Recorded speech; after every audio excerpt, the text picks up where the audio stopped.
Hello students, आज हम आपके लिए लेकर आए हैं क्लास 6 का चैप्टर नंबर 9 जो कि है the living organisms and their surrounding.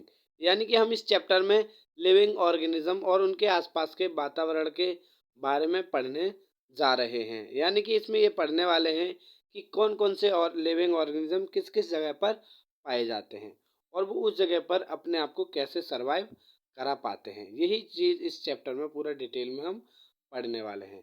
The living means होता है जीवित, ऑर्गेनिज्म मीन्स प्राणी एंड देयर सराउंडिंग और उनके आसपास का वातावरण। ठीक है, इसमें यही हम पढ़ने वाले हैं। तो स्टार्ट करते हैं। चलिए, पहेलियन Boojho went on vacation to many places of interested. ठीक है, पहली और बूजो वेकेशन यानी छुट्टियों पर जाते हैं बहुत सारे इंटरेस्टेड स्थानों पर। ठीक है, one such trip took them to river Ganga in Rishikesh. उनमें से वो एक एक ट्रिप उनकी रिवर गंगा, जहाँ पर कि ऋषिकेश में है, ऋषिकेश जाते जहाँ की गंगा नदी है। ठीक है, दे क्लाइम ऑन द माउंटेन। वो वहाँ पर पहाड़ों पे चढ़ते हैं, हिमालय पे। ठीक है, वेयर वाज वेरी कोल्ड, जहाँ का टेम्परेचर बहुत ज़्यादा ठंडा होता है। दे show many kind of trees on this mountain. और वो उन पहाड़ों पर बहुत सारे अलग अलग प्रकार के पेड़ को देखते हैं। ठीक है, जैसे कि ओक है, पाइन है और ड्यूडर्स। ठीक है, very different from the one near their home on the plain. यानी कि जो पेड़ होते हैं पहाड़ों के, वो उनके घर वाले पेड़ों से काफ़ी अलग थे। ठीक है, जो कि समतल जमीन पर पाए जाते हैं। In yet another trip they travel into Rajasthan. और दूसरी ट्रिप उनकी जो है, वो दूसरी यात्रा कहाँ के लिए करते हैं? राजस्थान के लिए। And move on camel through the hot desert. और वो किस पर घूमते हैं? वहाँ पर ऊँटों की सवारी करते हैं वहाँ के गर्म रेत पर, यानी कि डेजर्ट पर। ठीक है, they collected different kind of cactus plant from this trip. और फिर वो अलग अलग प्रकार के कई सारे कांटों के पेड़ लेकर के आते हैं उस ट्रिप से। Finally they went on trip to Puri and visit the sea beach. और फिर लास्ट में उनकी जो विजिट होती है, यात्रा होती है, वो पुरी के लिए होती है, जहाँ भी कहाँ जाते हैं? वो सी बीच पर, यानी कि समुद्र के किनारे।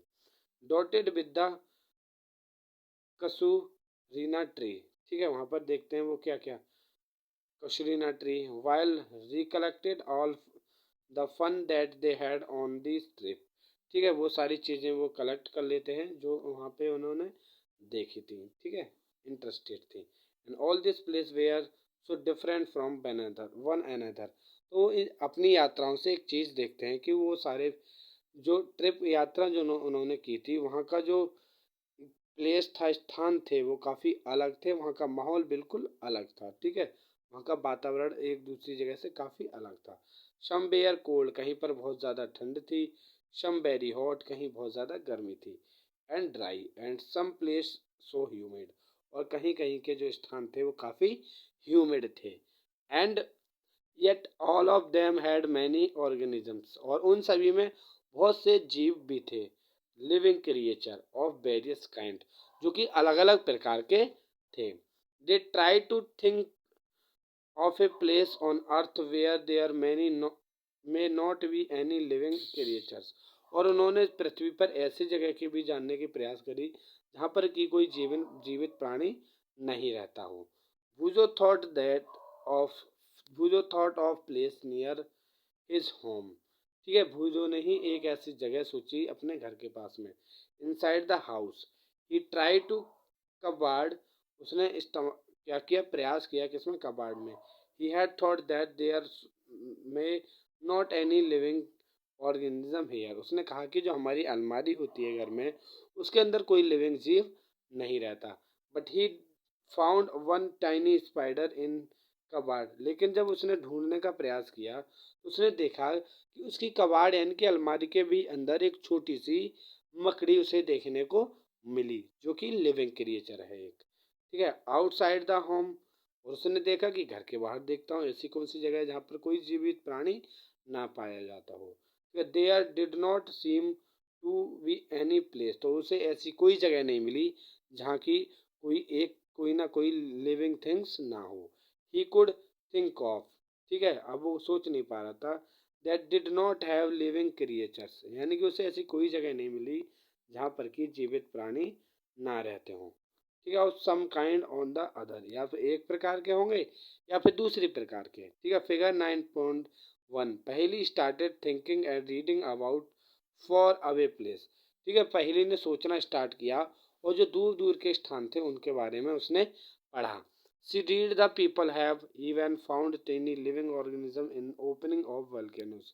तो उसने ये पढ़ा कि जो लिविंग थिंग्स हैं वो छोटी सी भी छोटी जगह पर पाए जाते हैं। यहाँ तक कि वॉल्केनो का टेम्परेचर बहुत ज़्यादा हाई होता है, पर वहाँ भी बहुत सारे लिविंग थिंग्स, लिविंग ऑर्गेनिज्म पाए जाते हैं। चलिए बात करते हैं सर्चिंग फॉर लिविंग ऑर्गेनिज्म। ठीक है, उसने देखा लिविंग ऑर्गेनिज्म के बारे में। अब बात करते हैं organism organism and the surrounding where they live, यानी कि इसमें जीवों की बात करेंगे और हम बात करेंगे कि वो कहाँ पर रहते हैं, यानी कि किस प्रकार के ऑर्गेनिज्म किस जगह पर पाए जाते हैं। Another thought that occurred into Paheli and Bhuzo was about the kind of living organisms that were present on the different location that they had visited। ठीक है, तो उन्होंने एक और चीज़ सोची कि हम जितनी भी जगह पर अलग अलग गए तो वहाँ पे अलग अलग प्रकार के जीव हमें देखने को मिले। चलिए आगे देखते हैं। द डेजर्ट हैड कैमल, उसने देखा कि रेगिस्तान में ऊँट थे। माउंटेन हैड गॉट एंड याक, और पहाड़ों के ऊपर गॉट और याक देखने को मिले। Puri had some other creature, Puri में उन्हें दूसरे प्रकार के क्रिएचर देखने को मिले। क्रेप्स ऑन द बीच, और उन्हें बीच पर केकड़े देखने को मिले। And such a variety of fish being caught by the fisherman at the sea, और वहाँ पर उन्हें मछुआरे बहुत सारे प्रकार की मछलियों को पकड़ते उन्होंने देखा। And then there did seem to be some creature like ant that were present at all this different location, लेकिन ऐसी एक चीज़ थी जो कि हर जगह उन्हें देखने को मिली। क्या? एंट यानी चींटियाँ। ठीक है, ऑल दिस डिफरेंट लोकेशंस, यानी कि चींटियाँ एक ऐसा जीव थी जो उन्होंने हर जगह देखी। The kind of plant found on each of this regions were so different from the plant of the other region, यानी कि एक और चीज़ उन्होंने देखी कि वहाँ वहाँ जो जितने भी अलग अलग जगहों पे गए तो वहाँ के पेड़ पौधे भी दूसरी जगहों से अलग अलग थे। ठीक है, व्हाट अबाउट द सराउंडिंग। अब बात करते हैं सराउंडिंग क्या होती है। ठीक है, इन दिस डिफरेंट रीजन, ठीक है, इन अलग अलग रीजनों में सराउंडिंग क्या थी। ठीक है, वेयर दे द सेम, क्या वो सभी जगह सेम थी। ठीक है, एक्टिविटी 1 से अब समझ लेते हैं जरा। Let us start with a forest, चलिए अब एक जंगल से स्टार्ट करते हैं। Think of all the plant, सभी पेड़ों के बारे में सोचिए। Animal and object that can be found on their, यानी कि एक जंगल में किस किस कौन कौन से और एनिमल, ठीक है, और ऑब्जेक्ट उस जंगल में पाए जाते हैं, उन्हें ज़रा समझिए। लिस्ट दैम इन कॉलम 1, और उन्हें नीचे जो लिस्ट दी गई है, कॉलम 1 दिया गया उसमें उनका नाम नोट करिए। टेबल 9.1 लिस्ट थिंग थिंग्स, उसमें कुछ चीज़ों के नाम लिखिए। An animal plant found in the other region, और उन प्लांट और एनिमल के भी नाम लिखिए जो अलग अलग रीजन में पाए जाते हैं। And are also shown in the table, ठीक है, उन्हें टेबल में भी दर्शाइए। You can you can collect the example of scattered through this chapter, ठीक है, टू फिल टेबल 9.1। ठीक है, you can collect the example scattered through this chapter, ठीक है, इस चैप्टर के थ्रू आप एग्जाम्पल्स कलेक्ट कर सकते हैं। Discuss also with your friend, और अपने दोस्तों के साथ भी डिस्कस करिए। पेरेंट्स एंड टीचर, और टीचरों से भी बात करिए। To find more example to fill the table, ठीक है, और भी बहुत सारे उदाहरण ढूंढिए इस टेबल को फिल करने के लिए। You can also consult many interesting book in library that talk of animal, आप अपनी लाइब्रेरी से भी बहुत सारी बुक पढ़ सकते हो जिनमें कि एनिमल यानी कि जानवरों के बारे में बताया गया है।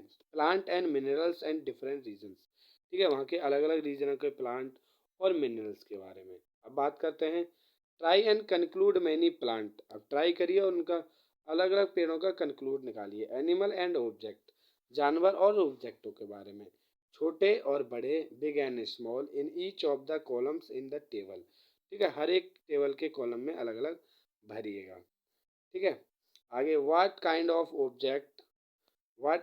Object will be find find that may not B animal और प्लांट। ठीक है, किस प्रकार के ऑब्जेक्ट होंगे, ठीक है, किस प्रकार के एनिमल होंगे। पर है part of plant like dry leave, ठीक है, और part of animal like bones. ठीक है, तो आप देखेंगे पर पार्ट ऑफ एनिमल, एनिमल के parts like bones be may also find different kind of soil and pebbles. ठीक है, हमें दूसरी जगहों पर अलग अलग एनिमल्स के पार्ट्स भी देखने को मिलेंगे, अलग प्रकार की मिट्टी भी देखने को मिलेगी, कंकड़ पत्थर भी। वाटर इन द ओशियन में have salt dissolve in it, यानी कि जो समुद्र का पानी जो होगा उसके पानी में नमक घुला हुआ होगा। एज डिस्कस इन चैप्टर 5, जिसके बारे में हमने चैप्टर 5 में अच्छे से डिस्कस कर लिया है। There could be many more object, वहाँ पर और भी बहुत सारे ऑब्जेक्ट्स होंगे। As we go through this chapter keep adding more example in table 9.1, जैसे ही हम चैप्टर में आगे बढ़ते जाएंगे तो इस टेबल 9.1 को क्या करेंगे, फिल कर देंगे। चलिए आगे बढ़ते हैं। Will discuss the table We'll discuss the table as we travel through the many more interesting places।